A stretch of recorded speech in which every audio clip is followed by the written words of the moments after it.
तो ये बात सच है कि किसी को भी अपनी आवाज़ रिकॉर्ड करने के बाद अच्छी नहीं लगती है, लेकिन अगर कोई दूसरा भी आवाज़ सुन करके ये बोले तो ना ना ना ना ना ना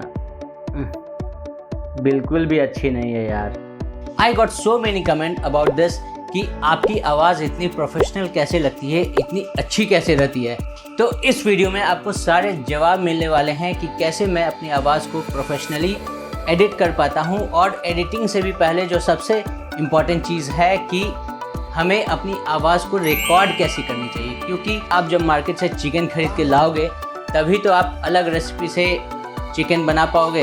हाँ, ये सच है कि मेजर पार्ट आपका ऑडियो जो है वो प्रोफेशनली एडिट करने से ही सही होता है, लेकिन एडिट करने के पहले आपको अपनी साउंड की एक रिकॉर्डिंग चाहिए और रिकॉर्डिंग के पहले आपको एक माइक चाहिए। हाँ, तो क्या हुआ, एक अच्छी माइक खरीद लेते हैं, महंगा माइक खरीद लेते हैं, तब तो आवाज़ अच्छी आएगी। तो पहले क्लियर कर दूं कि इट्स नॉट अबाउट द महंगा माइक।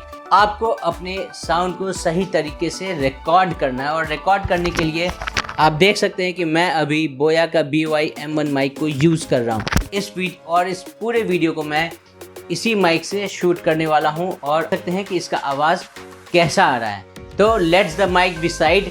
और सबसे पहले हम ये समझते हैं कि हमें एक अच्छा ऑडियो को रिकॉर्ड कैसे करना है।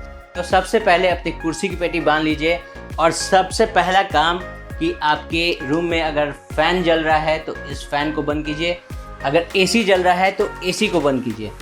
अगर आप ये करते हैं तो थोड़ी देर के लिए गर्मी लगेगी, लेकिन आप मर नहीं जाओगे, तो लेट इट बी।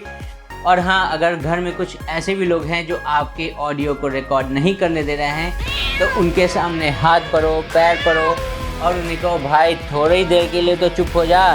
और अगर फिर भी ना माने तो अब आती है सबसे मेन बात कि जब आप रिकॉर्डिंग कर रहे हैं तो आपको थोड़ी सी तेज़ बोलने की ज़रूरत है। अगर आप धीरे बोलोगे तो बैकग्राउंड में जो साउंड है वो मर्ज कर जाएगी। तो इसका भी आपको ध्यान रखना है कि जब आप रिकॉर्ड कर रहे हैं तो आपको थोड़ा तेज़ बोलना है, ताकि अच्छे से आपकी ऑडियो जो है वो आपके माइक में कैप्चर हो पाए। इसके बाद अगर आपका रूम छोटा है तो आपके रूम में रिफ्लेक्शन होगी, यानी कि आपका साउंड जो है वो एको करेगा। तो अब एको करने के लिए क्या करें? अच्छा, मतलब अब ये रूम छोटा हो गया, इसमें इको आने लगा, मतलब अब रूम भी बड़ा करना है। तो आप ऐसा कर सकते हो कि फ़ोम ले सकते हो, रिफ्लेक्शन पैनल जो आते हैं मार्केट में वो ले सकते हो। अच्छा, तो अब रिफ्लेक्शन से बचाने के लिए तुम्हें डायपर्स चाहिए? अरे हाँ, डायपर नहीं, अकॉस्टिक पैनल। और अगर वो भी नहीं करना है, आपको अगर फ्री में चाहिए, तो आपको करना क्या है, आपके गद्दे, आपके कंबल, आपके तकिए, ये सारे आपके जो सामान है ये आपके अकॉस्टिक पैनल का काम करेंगे, यानी कि आपकी आवाज़ को एब्जॉर्ब करने का काम करेगी। आवाज़ जो है वो एको नहीं होगी। तो यहाँ तक आपकी आवाज़ जो है वो रिफ्लेक्शन फ्री हो चुकी है। अब माइक जो है वो आपके साउंड को 3 तरीके से रिकॉर्ड करती है, 3 डायरेक्शन से रिकॉर्ड करती है। फर्स्ट है ओमनी डायरेक्शन, माइक से आवाज़ को रिकॉर्ड कर रहे हैं तो जो माइक का फ्रंट साइड है उससे ही रिकॉर्ड करेगा। दूसरा है यूनि डायरेक्शन, यानी कि आप जब अपने माइक से रिकॉर्ड कर रहे हो तो चाहे आप अपने माइक को यहाँ रखो, यहाँ रखो, यहाँ रखो, आगे से करो, पीछे से करो, आपकी आवाज़ जो है बिल्कुल क्लियर और क्रिस्प आएगी। लेकिन ये सिर्फ कहने की बात है, ये सिर्फ ऑन पेपर है, ऐसा नहीं होता है, क्योंकि हर माइक के आगे में आप देखिएगा ऐसे होल्स रहते हैं जो कि आपका इनपुट रहता है, और ये होल्स के थ्रू ही आपकी माइक जो है वो आपके आवाज़ को कैप्चर करती है। आपको माइक को ऐसे चेहरे पे सटा के बोलना है, इससे क्या होगी, फट जाएगी। अरे फट जाएगी मतलब आवाज़ फट जाएगी। तो आपकी आवाज़ जो है ऐसे फटाफटा आपका आवाज़ आने वाला है।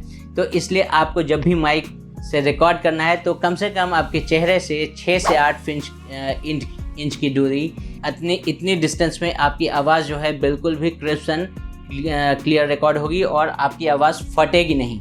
अब माइक तो आप यूज़ कर रहे हैं, लेकिन अगर आप माइक के ऊपर में इस तरह के फोम नहीं डालते हैं तो आपकी माइक से रिकॉर्ड करने का कोई फ़ायदा नहीं होने वाला है।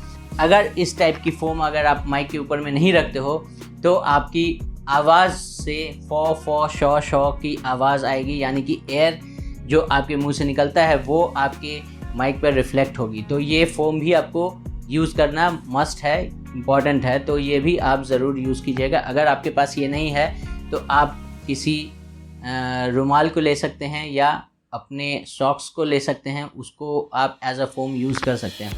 तो इस तरीके से आप अगर करेंगे तो आपकी आवाज़ अच्छी आएगी, माइक में अच्छे तरीके से आपकी आवाज़ जो है वो रिकॉर्ड हो जाएगी।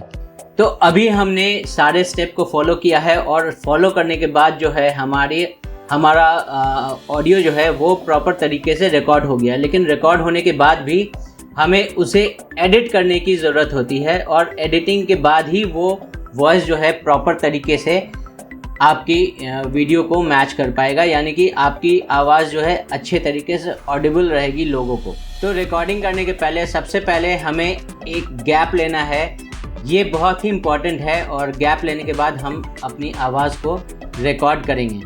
तो एडिटिंग के लिए सबसे इम्पॉर्टेंट जो चीज़ है वो है ये सॉफ्टवेयर ऑडासिटी। बहुत ही अच्छा सॉफ्टवेयर और मैं काफ़ी सालों से इसे यूज़ कर रहा हूँ और इस पर जो एडिटिंग के बाद जो आवाज़ आती है काफ़ी अच्छी आती है गाइस। तो अब मैं आपको ये बताता हूँ कि इससे हम लोग एडिटिंग कैसे करते हैं। तो सबसे पहला काम जो है वो आप इसमें जब अपनी आवाज़ को रिकॉर्ड कर लेते हैं तो इसमें आप इंपोर्ट कीजिए और उसके बाद आपको जो आपका बैकग्राउंड नॉइज़ है उसे क्लियर करने के लिए मैंने जो आपको बताया कि कुछ सेकंड के लिए आपको 2-3 सेकंड के लिए शांत रहना है। तो आप सबसे पहले उतने पार्ट को पकड़ लीजिए जो आपका ये जो वेव्स आपको दिख रहा है, इस वेव्स के पहले आप कुछ पार्ट्स को पकड़ लीजिए जो कि जिसमें आपने कुछ नहीं बोला है। और उसके बाद फिर आपको यहाँ पे आना है इफ़ेक्ट में, उसके बाद आपको आ जाना है नॉइज़ रिमूवल एंड रिपेयर में, उसके बाद नॉइज़ रिडक्शन, और उसके बाद ये आपको दिख रहा है गेट नॉइज़ प्रोफाइल। इसका मतलब क्या हो गया कि जो आपका बैकग्राउंड का जो नॉइज़ है उसका एक सैंपल इसने अभी कैप्चर कर लिया है। उस सैंपल को कैप्चर करने के बाद आपको फुल ऑडियो को ऐसे डबल क्लिक करके पूरे ऑडियो को सिलेक्ट कर लेना है। उसके बाद इफ़ेक्ट में आना है, इफ़ेक्ट में आने के बाद फिर यहाँ पे आपको EQ एंड फिल्टर्स पे आना है, फिर फिल्टर कर EQ पे आना है। यहाँ पे आने के बाद फिर यहाँ पे सेटिंग में आना है, सेटिंग में आने के बाद ये फैक्ट्री प्रीसेट में आना है और यहाँ पे आना है बास बूस्ट। बास बूस्ट में आने के बाद फिर आपको ये जो है बास बूस्ट ये आपकी आवाज़ के बेस को बढ़ाता है, यानी आपकी आवाज़ को भारी करता है। तो आप इसे लगभग 6 के आसपास में, 6 से थोड़ा नीचे यानी कि 4 से 6 के बीच में आप इसे रखिए और इसे अप्लाई कर दीजिए। इसके बाद फिर आपको वापस फिर से इफ़ेक्ट में आना है और EQ एंड फिल्टर में आना है, फिर से फिल्टर कर EQ पे आ करके सेटिंग में आइए, फैक्ट्री प्रीसेट में आइए और अब आना है आपको ट्रेबल बूस्ट पे। ट्रेबल बूस्ट में आके जितना आपने बास बूस्ट में रखा था उतना ही आपको लगभग ट्रेबल बूस्ट में ही रखना है। ट्रेबल बूस्ट आपकी वीडियो की ऑडियो को जो है क्रिस्प एंड क्लियर कर। इसके बाद हमें आ जाना है यहाँ पे वॉल्यूम एंड कंप्रेशन पे और यहाँ पे आ जाना है कंप्रेसर पे। कंप्रेसर पे आपको थ्रेशोल्ड को -18 रखना है और इसे अप्लाई कर देना। थ्रेशोल्ड को आपको -18 रखना है, मेकअप गेन को आपको रखना है 4.0, नी विथ dB को रखना है 5.0, रेशियो को रखना है 4.0 और उसके बाद फिर आपका स्मूदिंग को रखना है 10.0, अटैक को रखना है 15 और रिलीज़ को रखना है 30.0 और इतना करके आप इसे अप्लाई कर दीजिए। यहाँ पे आप अपना प्रीसेट भी बना सकते हैं। फिर से हमें आना है इफ़ेक्ट पे और इफ़ेक्ट पे आ करके हमें आ जाना है वॉल्यूम एंड कंप्रेशन पे और उसके बाद हमें आ जाना है नॉर्मलाइजेशन पे। नॉर्मलाइजेशन पे ये आपका लफ्ज़ है। लफ्ज़ का काम क्या होता है कि जब आप देखते होंगे, आप टीवी में भी देखते होंगे कि जब आप स्टार खोलते हैं या जी खोलते हैं और आपका चैनल का जो वॉल्यूम है अगर 10 पे है तो लगभग आपको सारे चैनल्स में वॉल्यूम का जो लेवल है वो एक ही दिखेगा। ये लफ्ज़ के कारण ही होता है। तो इसे हम -16 पर रख के अप्लाई कर देंगे। फिर से हम आते हैं इफ़ेक्ट पे और आते हैं वॉल्यूम एंड कंप्रेशन पे। फिर आना है आपको लिमिटर पे आ करके आपको इसे अप्लाई कर देना है। फिर से वापस से आना है हमें इफ़ेक्ट पे आके वॉल्यूम कंप्रेशन के आने के बाद यहाँ पे नॉर्मलाइज में आ करके इसे 1.0 -1.0 dB करके इसे अप्लाई कर देना है। यहाँ तक करके आपकी आवाज़ जो है अब बिल्कुल अच्छे तरीके से रिकॉर्ड हो चुकी है। और ये रिकॉर्ड होने के बाद अब आप आराम से इस आवाज़ को अपने वीडियो में मर्ज कर सकते हैं और यूज़ कर सकते हैं। मैं आपको इसे प्ले करके अभी सुनाता हूँ कि ये कैसा लग रहा है। तो ये ऑडियो मैंने अभी अपने माइक से रिकॉर्ड किया है और अब मैं इसे एडिट करके बताता हूँ क्या ये अच्छी लग रही है या नहीं लग रही है।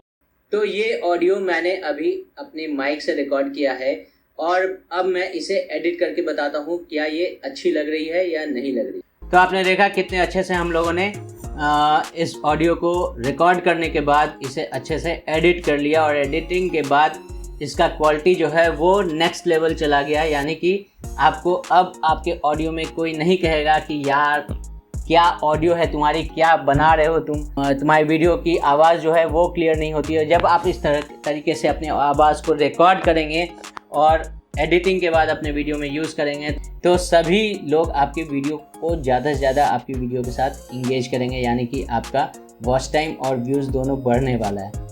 तो गाइज़, अगर अभी तक आप वीडियो में बने हुए हैं तो हमारे चैनल को लाइक कीजिए और सब्सक्राइब ज़रूर कीजिए, क्योंकि मैं इस तरह के कंटेंट हमेशा आपके लिए लाता रहता हूँ। सो इस वीडियो के लिए इतना ही। Here is your friend Sushant signing off for this video. मिलते हैं किसी नेक्स्ट वीडियो में, तब तक के लिए keep learning and keep creating. Bye bye.